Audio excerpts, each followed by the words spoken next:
This week, 40 Republican members of Congress sent a letter to FBI Director Christopher Wray demanding a briefing on the FBI's use of the FACE Act to target pro-life Americans. In their letter, the lawmakers stated, quote, "Overzealous prosecutions under the FACE Act weaponize the power of federal law enforcement against American citizens," end quote.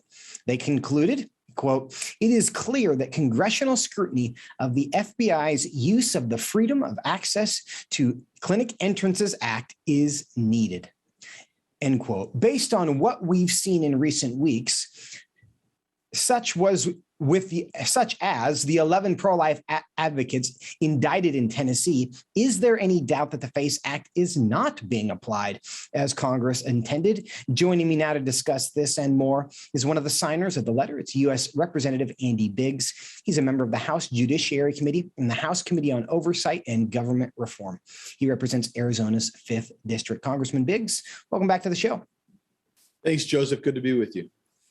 Good to have you. I want to get into the FACE Act questions, but before we do, I want to ask you a question about the story that was discussed much on the program yesterday about President Biden's conversation with the Saudis, or alleged conversations. News broke yesterday from the Saudis. They said he asked them to delay the oil cuts for 1 month. And of course, that request has received a lot of scrutiny because we all know what's happening within the next month.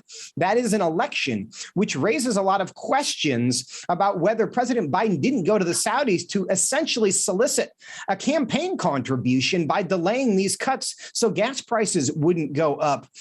Should we believe the Saudi report on this? What's the response from Congress?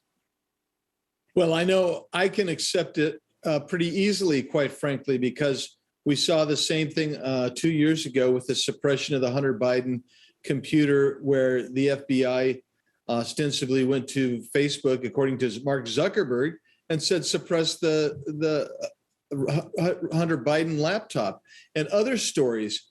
And so this is not out of the ordinary for this administration or these people on the far left. They blame everybody else for meddling with elections, but this certainly looks like election meddling to me. And you know, it's not working because gas prices certainly here in Arizona are going up anyway. Well, obviously, the Saudis did not honor the request, but the fact that the request was made is curious. In fact, I do believe that we had a president recently impeached for allegedly directing foreign affairs in a way, or at least in trying to direct foreign affairs in a way that was going to help his election by hurting a candidate. But I want to take on this other issue. I know we'll get to that more later with the FACE Act, because you signed this letter to Director Wray asking some pointed questions about their enforcement of the FACE Act. What are you looking for? Well, we want to see how overbroad they've been enforcing the FACE Act, and the FACE Act itself, so people get a feel for this. It's only supposed to be triggered if a state or local jurisdiction is unable to enforce local law with regard to these clinics. Well, the local law here in question, at least in part, the law enforcement said there was no problem. So we want to know what in the world happened here. Why is the DOJ and FBI getting involved in the first place? And second of all, we want to get to find out how they were involved and how these people came to be there. And then the third thing, and this is important to me particularly, is why did you use the kind of force level that you used against people who are on the face of it, certainly non-criminal, non-careerist, non-violent, and probably you could have said, called them up on the phone and said, we need you to surrender at this time, and then they go in. The problem is the FACE Act is, in my opinion, is an incredibly bad federal overreach in the first place.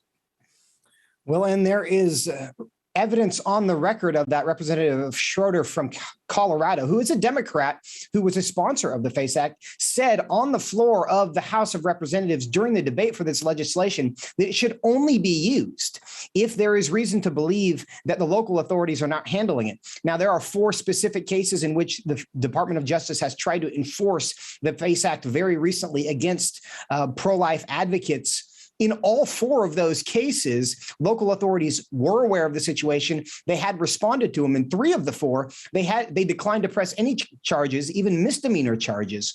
And so that's the context of this, where local authorities evaluated the situation. They clearly handled it. And they said, there's nothing to see here. We're not going to do anything about it. And now suddenly the Department of Justice decides we're going to bring charges that could result in years in prison for something that the local prosecutor didn't even think rose to the level of a misdemeanor. Now, part of this concern was it was reported this week the Department of Justice created a special task force specifically to protect abortion. Is that relevant to this? Yeah, I think it's actually directly related. And I think that's one of the things we want to find out. My guess is we're going to have to get some FOIA requests in because they will deny giving us information because that's their way. But you have a special task force to protect these abortion clinics. And at the same time, Joseph, as you know, you have literally more than 100 crisis pregnancy centers that have been targeted and abused far worse than these abortion clinics. And the bottom line is, this is not a federal issue, and the feds should get out of it. But if you're going to go after pro-lifers, then you better be also going after all of the people who are attacking everybody from your U.S. Supreme Court justices to crisis pregnancy centers. And that's part of the problem here. And when you set up a task force like that, the task force is going to naturally, immediately justify its position. And that's what they're trying to do, I believe, here. Yeah. The concern is that this task force exists ultimately to just intimidate people who are pro-lifers, and that's the role that they have taken on. Of course, we want more information. We want to find out if there is some equity, but right now the facts do not look good for this task force, for the Department of Justice and the Biden administration. But Congressman, I want to get to a couple other topics because several members of the Biden administration were meeting with leaders from the Mexican government yesterday to deal with what's happening at the border. They claim to be making progress. Here's Defense Secretary Antony Blinken. Let's play clip 1. We've made significant progress, reflected in unprecedented investments, legislation, law enforcement action. And these efforts have already made a tangible difference in the lives of Mexicans and Americans. Congressman Biggs, so what progress is he referring to? Who knows? Only heaven knows, because there's been no progress. And when the Secretary of State's out there making those wild claims, well, I know that you've got 5 million people that have come in illegally into this country since his administration has taken over. To me, that is a deflection. And quite frankly, it's a lie. And I hate to be so stark, but that's what it is. It is a lie, because our border is not secure. And Mexico is not safe any more than the U.S. is safe. The cartels control the border. And if they're going to tell that lie, then I just tell you, Joseph, people like me who take folks down to the border, I've produced a documentary on this issue. They're not telling the truth, because the truth is that the border is inhumane, it's dangerous, it's causing crime, and people are being harmed and tortured on both sides of the border. And it's lawlessness, and the cartels control the border, not Mexico and not the United States of America. I've seen it referred to as an emerging third world country within the boundary of the United States. It really is bleak. And I think the tactic from the Biden administration is to deflect attention from there as much as possible. But Congressman Biggs, are there things that the Mexican government could be doing to help? Is this a valuable conversation to have? It would be a valuable conversation if you had the right people negotiating with Mexico. The president down there, AMLO, he does not fear or respect Joe Biden or his administration at all. But what you would be asking the Mexican government to do is to secure their own southern border. as well as to put those 27,000 Mexican National Guards troops on both borders again. And what that did is that had an amazing salutary effect. Then you'd want them to get to reinstate the Remain in Mexico policy.